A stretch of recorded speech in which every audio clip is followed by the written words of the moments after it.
All right, so this is the case presentation for Group 8B. All of the members are here and presenting.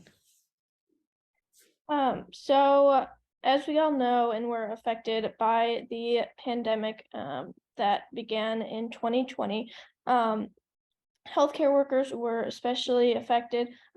There were a loss of 500,000 healthcare workers from February 2020 to November 2021. And there were 64% of households with a healthcare worker present experienced mental health challenges. Specifically, the BIPOC healthcare workers were impacted at a higher rate, a higher mortality rate, and an increase in mental health issues.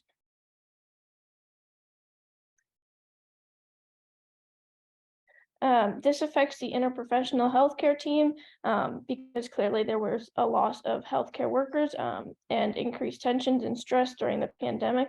Interprofessional care and teamwork is the way that different healthcare professionals are able to collaborate to achieve a common goal. And so the case that we'll be going into will talk about how interprofessional care was negatively impacted by the pandemic and what we can do about that. Okay, so first we need to understand what is radical bullying, and our team came up with a definition of our own using the article and some other resources. And we came up with an allied community for learning that fosters um, formative change in three domains, including social belonging, academic belonging, and democratic belonging. And then the importance of radical belonging in healthcare. Three big reasons is that you need to feel this formative type of environment in order to have better communication among the healthcare team, and making sure that each person feels valued and that that they're supported in their community. And that will also help patient care and patient rapport have better outcomes, as that transcends through how we treat our patients and the relationships we have with them, and overall fitting our beliefs of treating and caring for the whole person, just being a better human by making sure that everyone's beliefs and values are supported. All right, so where does stress stem from in our workers? So we had like 5 people on the doc that we were able to like read their story from. So the first one was Kendra. She's a family medicine physician, and she really enjoyed like building a relationship with her patients. That's kind of what kept her going. And for her, with the increased workload, she started having less and less time for patients. So the things that she liked about being a family medicine physician, she had less time for. She also has two children and a husband at home. So with the increased workload, not having enough time for her patients, and then in general, she was spending more time sort of at the hospital. She was also taking time away from her kids and her husband. So that was a stressor for her. She also felt like at times she was pressured to make decisions that sort of went against her morals. And then political like debates started getting super heated at work. And for her, she's a minority. She's from Kenya with Somalian heritage, and she's also from Muslim faith. So she's truly a minority in the sense, and she stopped feeling safe at work to be able to sort of share her opinions on those topics. And then we had Sarah, who was a registered nurse. She's also a single mom. She had a sick kid who she couldn't take time off of work for because the hospital was already short staffed, and she sees all these travel nurses that are getting paid more than her. But traveling isn't really an option for her considering she has 2 kids and she's a single mom. And then another stressor for her came from the fact that she sees what COVID was doing firsthand to patients at the hospital, yet she was around other people that outside of the hospital, and even some patients that just like refused to believe what COVID actually was or didn't take like social precautions seriously. And for her, it was hard navigating an environment like that.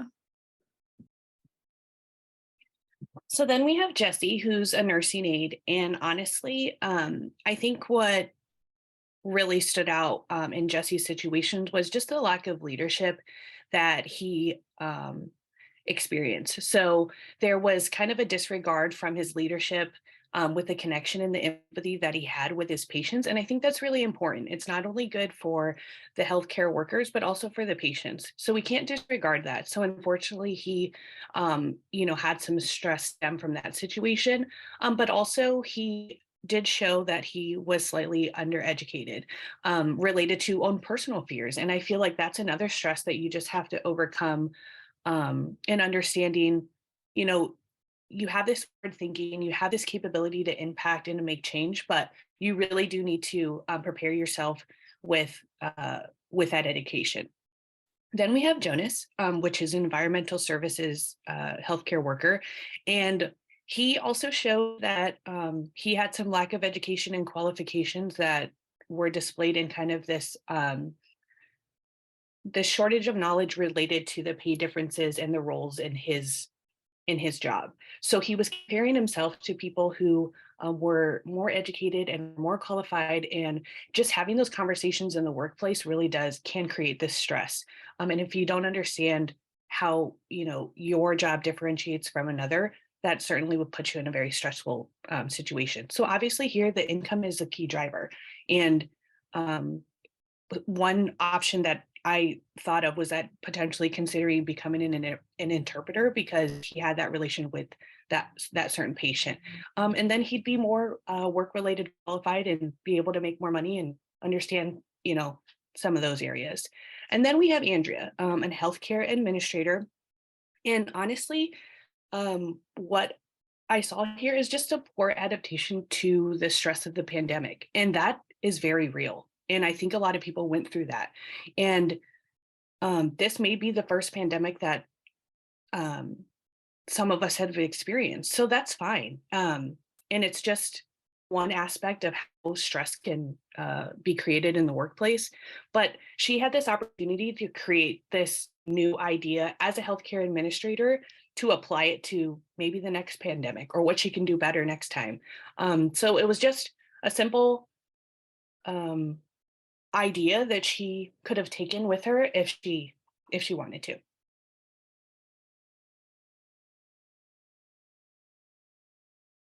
Had to mute myself. So from their perspective, so just like a sort of shorthand on like everybody that we just talked about, we have Kendra, which is like the family medicine physician.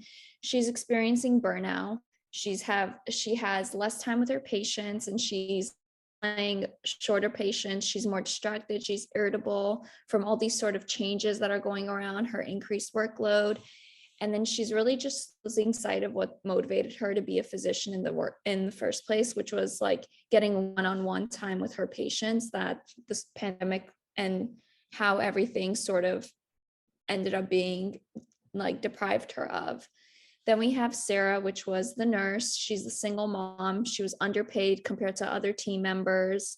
And then she was experiencing firsthand what the effects of COVID was, yet had to navigate in a world inside the hospital and outside the hospital with patients and other people that just did not sort of give the same care to precautions as she did. And then we have Jessie, which was the aide in the nursing home.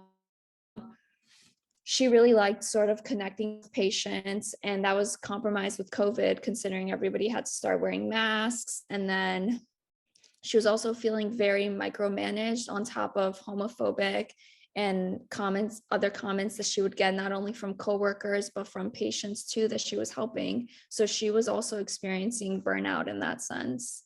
And then Jonas, which was the person that was in environmental services at the hospital.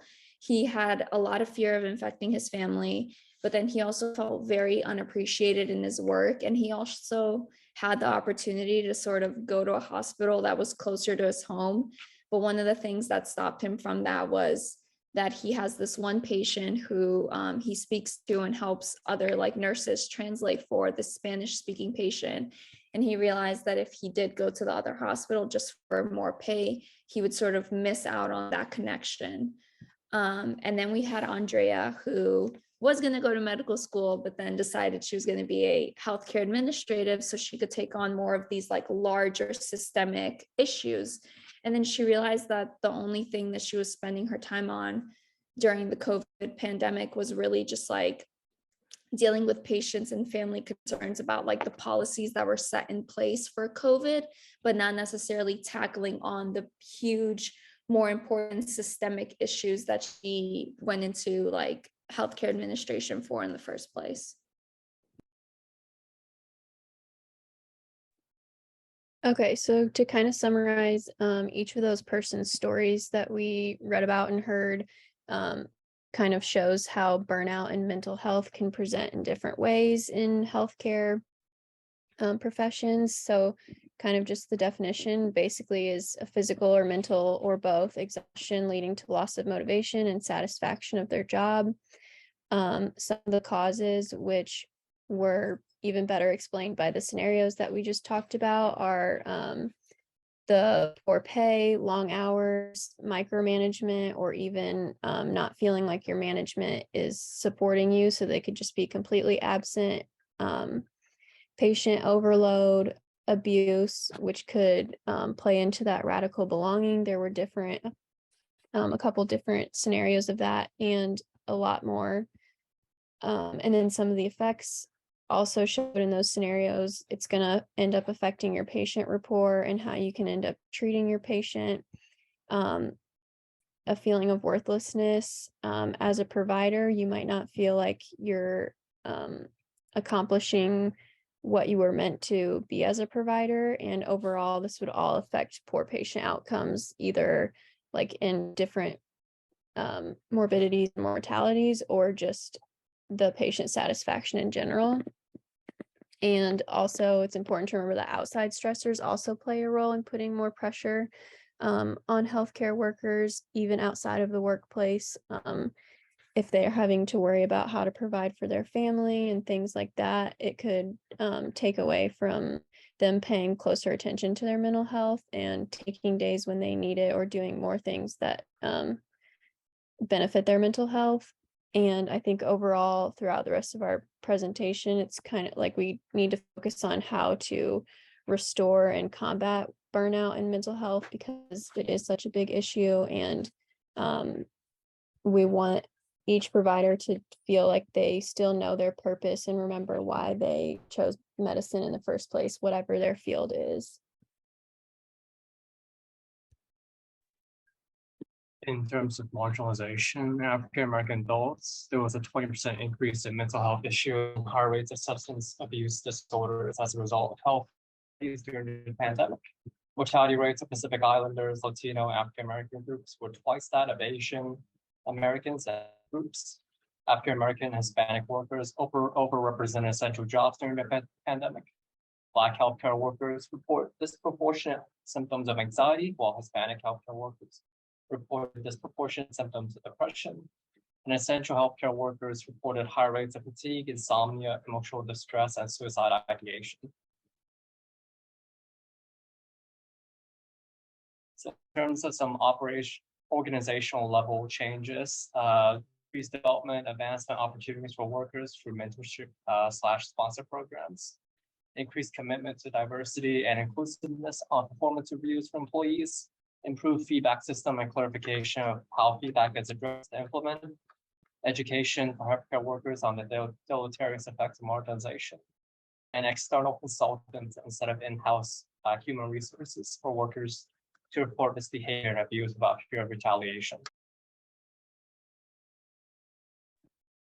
Okay, and then one step further from that, for our team level changes, we wanted to focus on encouraging more education and sharing of racial and ethnic backgrounds between team members, and that would help form that sense of radical belonging and forming the connections between your team, and also establish connections to people out of your comfort zone to broaden your knowledge of races and other backgrounds, and also supporting with team mental health activities, just to further support that we want to support our healthcare team in reducing burnout and also making more resources available to the team. So in order to have an effective team, and make those organizational changes, they have to start at an individual level first. And those can be attending counseling sessions, each person increasing their communication with members of the team, and outside of work, making sure to meet self-care needs, and leave work at work. So when they go home, do some coping techniques, journaling, rest and relaxation, and be able to come into work refreshed the next day. We hope that these changes could help improve the effectiveness and create better patient outcomes within the hospital setting due to better teamwork, better communication between team members, and improved mental health among healthcare workers. We also hope that it improves radical belonging by decreasing marginalization and increasing inclusivity. And we hope that more of the team members are more satisfied with their jobs, leading to better work that they might be doing, and also create more opportunities for advancement.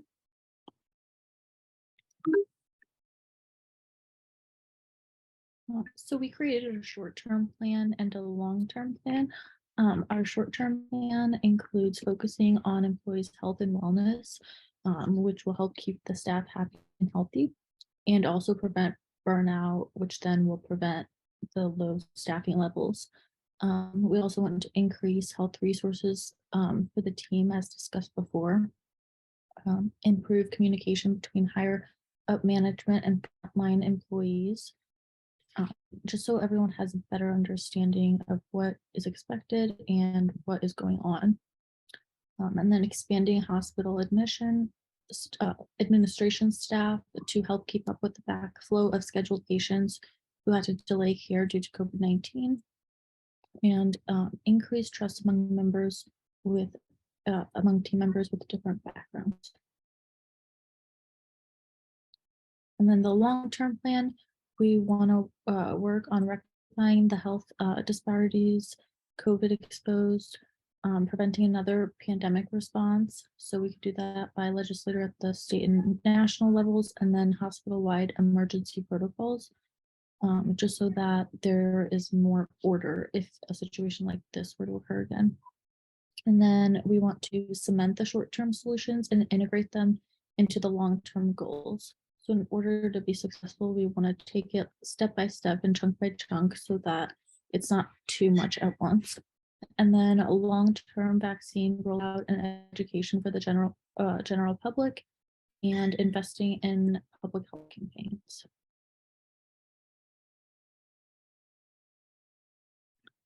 So we're hoping to measure this success using a few methods. We would love to have employee input by sending out periodic surveys, asking questions about burnout, how they feel their communication is among their peers and their superiors, how they feel that they belong within the culture of the hospital or the community of the hospital, how they feel their mental health has been, and if they feel they have enough advancement opportunities. We'd also want to track patient outcomes to see if improvements in things like communication can improve the number of negative patient outcomes that we've been seeing over the COVID pandemic. We'd also love to have some town hall meetings for employees to voice their concerns if they're not being addressed. So of course, all programs have a cost. And it's really important to look at what the cost benefit ratio is in terms of implementing all of these changes and what's the return you're going to see out of that. So obviously there's an increased cost if they do a new wellness program for the employees, if there's new hires, increased wages, employee appreciation events, any sort of program like that, it's going to cost money. But in the long run, you'll have a less cost for hiring like travel employees or emergency staffing employees, less emotional costs on the current staff as well. And you're going to have less risk of them quitting or them becoming really burnt out, and also less potential for lawsuits as well. Within safe staffing shortage that they have going right now, there's definitely, their hospitals are opening themselves up to lawsuits like crazy. So this is definitely something that would factor into the cost as well. And as it's also important to consider that time also costs as well. So it takes time to talk to the employees and figure out what's going on, what changes would they like to see. You really have to find a hospital that's willing to implement these programs and understands the benefit of the cost. So they can do a formal cost benefit analysis, or it can be an informal one, like I mentioned, in like a meeting or something like that, because a lot of hospitals are losing a lot of money with these people leaving, travel pay, and all of that stuff. So it's important to do a survey of all of the employees, kind of see where are the gaps, what do they want done, how can we keep them there. And last but not least, reflecting on this assignment, what did we learn? We learned that every discipline needs to be included in this conversation, including non-provider roles. As we were talking about the people outlined in the case earlier, had environmental services technician, somebody that I didn't even think of as a healthcare provider. We kind of stick to our own group, especially everyone in here. So it's really important to consider the non-provider roles as well, and to discuss how radical belonging is something that can really affect this. Some new insights we learned about COVID-19, obviously from the personal impacts that we all had. It really did change the landscape of healthcare. I personally can't remember a time that I walked into any sort of setting without a mask on or without thinking about COVID. But it did change the landscape of healthcare. It's something that we need to continue to address, especially as we all enter the workforce. But we definitely learned that effective work equals better patient care. It's kind of the big theme for IPTS, but especially within this project, the better we worked together, the better this project came out. So it's just the same for a patient as well. And the health of the healthcare team is so important with burnout and mental health and this big conversation going on. It is so important to make sure that we are healthy so that we can provide good care. I always like the example on an airplane. They say, put your own oxygen mask on before helping others. I think a good way to say that we can't be the best providers that we are unless we're healthy. And we need to show up for ourselves every single day as healthcare providers. So and last, we just have some references, and thank you for watching.